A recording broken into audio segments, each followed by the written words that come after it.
Hi మామ, సంతోషం Malayalam movie 2023లో థియేటర్స్లో రిలీజ్ అయ్యి రీసెంట్గా ఈటీవీ విన్లో తెలుగులో స్ట్రీమ్ అవుతుంది. రివ్యూలోకి వెళ్లే ముందు చిన్న ఇన్ఫర్మేషన్ మామ. రేపు నైట్ 9:30కి బెనిఫిట్ షో హరిహర వీరమల్లు చూస్తున్నాం. ఫస్ట్ రివ్యూ మ్యాక్సిమం మన ఛానల్లోనే వచ్చేలాగా ట్రై చేస్తాను. Stay tune.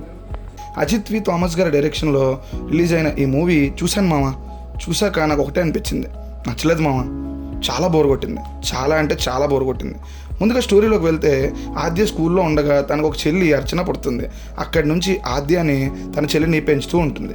ఈ ప్రాసెస్లో అర్చనకి ఆద్య చూపించే ప్రేమ నచ్చదు, మరి ఓవర్గా అనిపిస్తుంటుంది, ఫ్రీడమ్ లేనట్టు అనిపిస్తుంటుంది.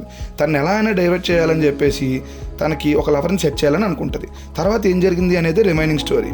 ముందుగా ప్లస్ పాయింట్స్ గురించి మాట్లాడుకుంటే అర్చన క్యారెక్టర్ చేసిన చిన్న పాప యాక్టింగ్ చాలా బాగుంది మామ. అండ్ అర్చనకి హీరోకి మధ్య వచ్చే ట్రాక్ కూడా చాలా బాగుంది. ఇంతే మామ, ఇంతకన్నా పాజిటివ్స్ నాకేం అనిపించలేదు.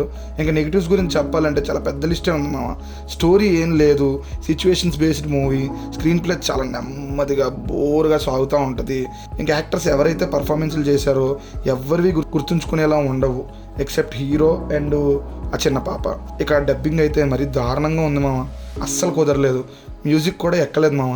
ఎడిటింగ్ ఎలాంటి సినిమాలకి ఇలానే ఉంటుంది. సినిమా స్టార్ట్ అయిన 50 నిమిషాలకు కానీ అసలు పాయింట్ మొదలవదు.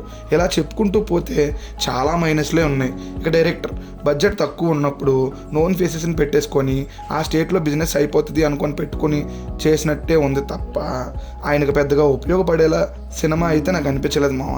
బట్ చాలా అంటే చాలా స్లోగా ఉంది. ఇప్పుడు కొంతమంది వచ్చి బాగుంది కదా బ్రో, నీట్గా క్లీన్గా మూవీ అంటారు. కానీ నాకైతే నీకు చూడడం రాలేదేమో అని కూడా అనొచ్చు.